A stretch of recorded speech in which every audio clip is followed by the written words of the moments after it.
Hello, আসসালামু আলাইকুম everyone. কেমন আছেন আপনারা সবাই? আমি আল্লাহর রহমতে এবং আপনাদের দয়ায় ভালো আছি।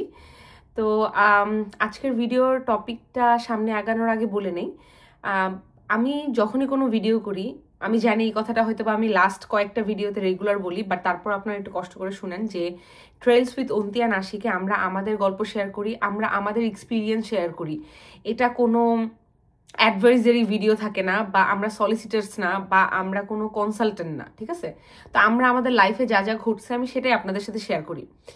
আর হ্যাঁ, দেখা যায় যে আমরা যদি আমাদের জীবনে ঘটে যাওয়া কোনো একটা, ধরেন আপনারা যদি জিজ্ঞেস করেন যে আপু আপনাদের কিরকম খরচ হয়েছিল, এখন আমরা 4 বছর আগে কি খরচ করছিলাম আমরা ওইটা আপনাদেরকে বলি। এখন জিনিসপত্রের দাম বেড়ে গেলে সেটার সাথে আসলে আমাদের আমাদের টপিকটা আসলে রিলেটেড না, বিকজ আমরা যাই বলি না কেন আমাদের সাথে কি হয়েছিল আমরা ওইটা নিয়ে গল্প করি।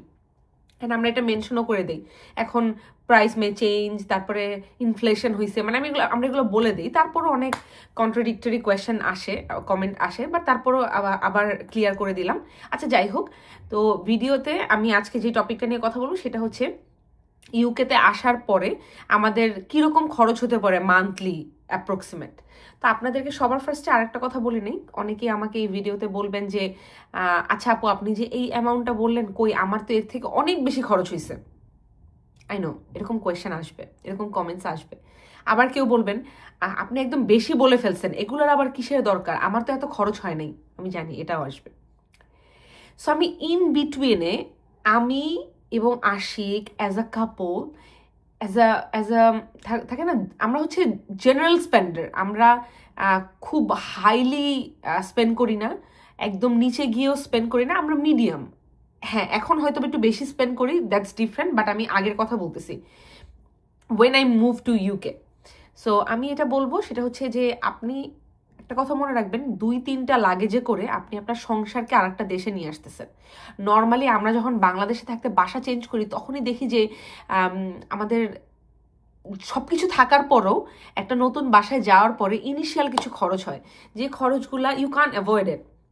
সো আমি ওই ক্ষেত্র থেকে বলতেছি, যখন আপনি একটা দেশে আসবেন লাগেজে করে সব নিয়ে আসার চেষ্টা করলেও কিছু জিনিস অবশ্যই মিসিং থেকে যাবে, আর কিছু জিনিস থাকে যা নিয়ে আসা আসলে সম্ভবও না।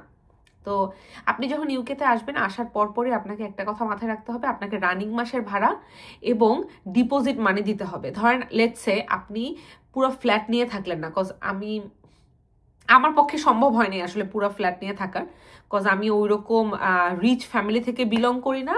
অ্যাট দ্য সেম টাইম আমাদেরও খুব ক্যাশ ক্যাপিটাল ছিল না যখন আমরা when we move to UK. So এই জন্য আমাদের একটা টাইট বাজেট ছিল, যে বাজেটের মধ্যে আমাদের সব কিছু কভার আপ করতে হইতো। সো আমি ওই ক্ষেত্র থেকে বলতেছি, যখন আপনি ইউকেতে মুভ হবেন, ধরেন লেটসে আপনার বাসা ভাড়া হচ্ছে, আমার সময় বাসা ভাড়া অনেক কম ছিল, 4 বছরে ইট চেঞ্জড আ লট। সো আপনি ওইটা আসলে মিলবে না। সো আমি যদি এখন বলি অ্যাপ্রক্সিমেট, আপনি একটা বাসায় থাকলেন যেখানে আপনি 2 জন বা ম্যাক্সিমাম 2 জনের সাথে শেয়ার করলেন, আপনি একটা রুম নিয়ে থাকলেন, share washroom, share dining area বা ডাইনিং স্পেস নাও থাকতে পারে। তো সেই ক্ষেত্রে আপনি ধরে নেন লন্ডনের মতো জায়গায় আপনার খরচ হবে 1000 to 1200 পাউন্ডস, ঠিক আছে? এখন আপনি এটাকে ডিপোজিট মানে 1200, আমি বেশিটাই ধরে বলি, আর কি বলে রানিং মাসের ভাড়া 1200, তো অল টুগেদার হয় হচ্ছে 2400। সো এটা আপনি ধরে নিতে পারেন। এরপর আপনি আসার পরপরই, হ্যাঁ, অনেক বাসাতে দেখা যায় যে বেডের সাথে ডুভেট, তারপরে পিলোজ এগুলো থাকে, বাট আমার সময় ছিল না। আমাকে আসার সাথে সাথে ডুভেট কিনতে হয়েছিল। ডুভেট মানে যে, আমি এটা তাদের জন্য বলতেছি যারা এখনো ইউকে আসেন নাই, অনেকেই ডুভেট জানেন না।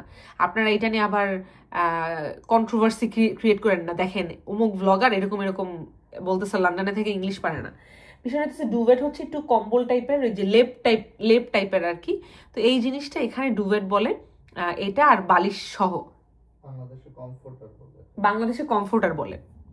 তো এই জিনিসটা আপনাকে কিনতে একটা ইনিশিয়াল খরচ হবে, ধরে নেন অ্যারাউন্ড একটা ভালো বালিশ সহ 50 পাউন্ডস, আপনার এরকম একটা খরচ হবে। এখন আপনারা অনেকে কমে কিনতে পারেন, আমি আবারও বলতেছি ট্রেলস উইথ অন্তিয়া নাশিকে শুধু আমি আমাদের কথা বলি, আমাদের এক্সপিরিয়েন্স বলি।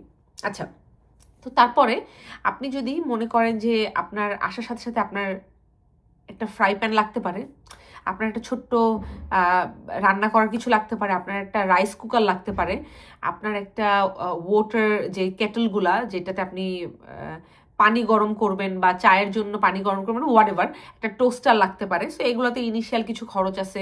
ওভারঅল আমি ধরি 100 to 150। আমি খুব টাইট বাজেটেও যদি ধরি, তো আপনার এখানে এই খরচটা হইলো আপনাকে যাতায়াত করতে হবে। আপনার আসার পরপরই আপনার ইউনিভার্সিটিতে, ধরলাম আপনি স্টুডেন্ট ভিসায় আসছেন, আপনার ইউনিভার্সিটিতে যাওয়ার জন্য আপনাকে যাতায়াত করতে হবে, আপনার কাজে যাওয়ার জন্য আপনার যাতায়াত করতে হবে। সো আপনার ওভারঅল খরচ হবে অ্যাটলিস্ট 200 পাউন্ডস। ঠিক আছে, এখন আপনি যদি অনেক কাছে বাসা নেন যেখান থেকে আপনার ইউনিভার্সিটি খুব খুব কনভেনিয়েন্ট, আপনার একটা বাসে হয়ে যায়, আবার আপনি এমন জায়গায় বাসা নেন যেখান থেকে আপনি আপনার ওয়াকিং ডিস্টেন্সে হচ্ছে আপনার জব, তাহলে সেগুলো ভাই এক্সেপশন, সেগুলো ডিফারেন্ট। আমি ইনিশিয়ালি বলতেছি। তো আপনার এরকম খরচ হবে। আপনারা যদি আমাকে বলেন আপু মান্থলি একটা অ্যাপ্রক্সিমেট খরচ বলেন একটা কাপলের জন্য, তাহলে আমি বলবো 1200। আপনি একটু বেশি করে ধরেন, আপনি কমে বাসা পেতে পারেন। 1200 পড়বে হচ্ছে আপনার বাসা ভাড়া। আপনি আরও 200 পাউন্ড ধরেন হচ্ছে আপনার যাতায়াতের জন্য, তাহলে কত হয় 1400। আপনি আরও 200 পাউন্ড ধরেন হচ্ছে আপনার খাওয়া দাওয়ায়, 1600।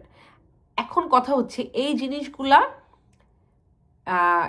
দুইজনেরই আর কি, কিন্তু আপনি যে 200 পাউন্ড যাতায়াত ধরছেন ওটা একজনের 200 পাউন্ড, এমন হতে পারে আর একজনের একটু কম লাগলো। তো আমি ওভারঅল ধরলাম যে দুইজনের মিলে 300 পাউন্ড যাতায়াত খরচ। সো 1200 আর 300 1500 পাউন্ড। আর যদি আমি এখানে খাওয়া দাওয়া ধরি তাহলে সেটা হয় হচ্ছে 1700 পাউন্ড। এরপরে আপনাদের নেটের একটা খরচ আছে। আপনি যখন ফোনে একটা নেট ইউজ করবেন, ওইটার একটা ডিরেক্ট ডেবিট থাকবে, মানে ওটার একটা মান্থলি পেমেন্ট থাকবে। ফোন বিল, আপনার ফোন বিল থাকবে। আপনি যদি এই দেশে এসে নতুন ফোন কেনেন, ওগুলা লাক্সারি ভাই, ওগুলো আলাদা কথা। আমি জেনারেল মানে লাইফটাকে লিড করে নেওয়ার জন্য যতটুকু খরচ ততটুকু বলতেছি। আপনার একটা ফোনের বিল থাকবে। এমন হইতে পারে আপনার বাসায় ওয়াইফাই নেই, আপনি যদি ওয়াইফাই কানেকশন নিতে চান সেটার আবার আর একটা খরচ। আবার অনেক বাসায় ওয়াইফাই থাকে, সেটার জন্য আলাদা পে করতে হয়। ইউ নেভার নো আপনার সাথে কি হয়। সো এই খরচ বলতে পারি। আর আসার পরপরই দেখা যায় যে আমরা ওরকম বাইরে খেতাম না, যেটা এখন মানে অলমোস্ট উইকে 3-4 বার খাওয়া হয়। এটা খুবই খুবই এক্সপেন্সিভ একটা জিনিস, স্পেশালি লন্ডনে, যে আপনি বাইরে খেলে মানে আপনার প্রচুর টাকা খরচ হবে। বাট আমরা আসলে আনফর্চুনেটলি ওয়ার্ক ব্যালেন্সটা ওভাবে, ওয়ার্কের সাথে আমাদের লাইফের ব্যালেন্সটা প্রপারলি করতে পারি না। তো এটা আমাদের ফল্ট। আমরা আসলে ওরকম কাজ করে অত রান্না করে, আর আশিক হচ্ছে ফ্রিজের খাবার খাইলে ওর একটু খারাপ লাগে। ওর অনেকের আছে না যে সিকনেস ফিল হয় বা কিছু, ফ্রোজেন ফুড ওভাবে খেতে পারে না। তো ওই জন্য দেখা যায় যে আমাদের উইকে অ্যাটলিস্ট একবার বাইরে খেতে হয়। সামটাইমস খুব রেয়ার কেস যে আমার ইভিনিং শিফট পড়লো, তখন আমি মর্নিংয়ে রান্না করে গেলাম, আবার আশিক মাঝে মাঝে রান্না করে, সেটা ডিফারেন্ট। সো আমি ওই ক্ষেত্র থেকে বলবো বাইরে খাওয়াটা আমি বাদ দিয়ে আপনাদেরকে বললাম যে আপনাদের 1700 পাউন্ড খরচ হবে।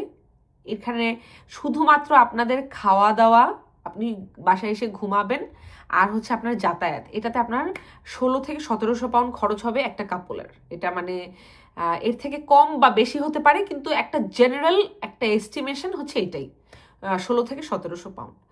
আর ওই তো বললাম আপনাদের টুকিটাকি কিছু কেনাকাটা দরকার হবে, কারণ একটা দেশে আসার পর আপনি যতই বাংলাদেশ থেকে জিনিস নিয়ে আসেন, আপনার কাছে ফিল হবে যে আমার বাংলাদেশ থেকে আনা জ্যাকেটটা আমার কাছে মনে হইতেছে প্রপার ওয়ার্ম না, বা আপনার কাছে মনে হবে যে একটা ইনার দরকার, একটা শুয়ের নিচে একটা সোল দরকার, শুসোল, যেটা শুসোল বলে না সে, if I am not wrong, yeah.